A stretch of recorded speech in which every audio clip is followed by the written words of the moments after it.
Κάθομαι σε ένα προσωρινό γραφείο. Θέλω να πάω κάπου, αλλά δεν ξέρω ακόμα πού. Θέλω να εξερευνήσω. Πώς έφτασα εδώ? Δεν μου αρέσει και παράλληλα λαχταρώ να είμαι έτσι, απασχολημένος, με πρόγραμμα ασφαλής. Μοναχός μου. Ομάδα. Δεν έμαθες ποτέ τι είναι αυτό. Θα μπορούσαμε να είμαστε ομάδα. Πάω να βρω τα κορίτσια σε λίγο.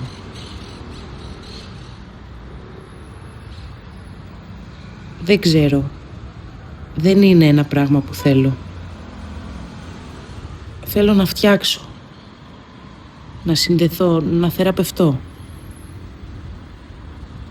Δεν μπορώ να χωρέσω σε λόγια αυτά που αισθάνομαι. Χωρίς λόγια όλα βγάζουν νόημα. Τώρα σχεδόν όλες οι συνεδρίες είναι έτσι. Σήμερα στο γραφείο τα κατάφερα. Τώρα είναι και οι δύο μαζί. Ξέρεις γιατί μιλάω. Ο χρόνος απλώθηκε και έγινε πιο αργός.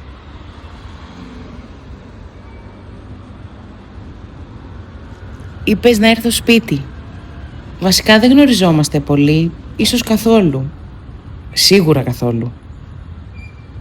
Σε σκέφτομαι περισσότερο σε φαντασίωση εκείνο το μαύρο βρακάκι που φορούσες την ώρα που έφευγα. Ποιος να είσαι? Δεν ξέρω αν μιλάω σε σένα. Βαρέθηκα να μιλάω όλο κάπου αλλού. Ψάχνω ένα μέρος που να είμαι καλός, να μπορώ να σκέφτομαι, να μελετάω. Ψάχνω αυτό που θα βρω.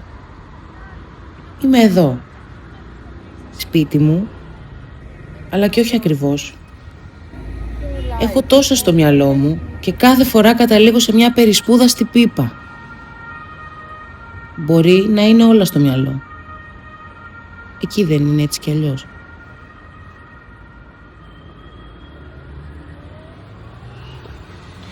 Νομίζω πως αυτός που μένει εδώ πρέπει να πεθάνει.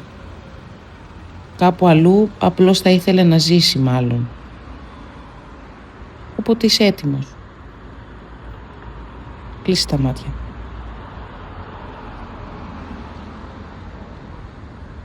Είσαι εδώ. Πάμε, μη φοβάσαι. Γεια σου.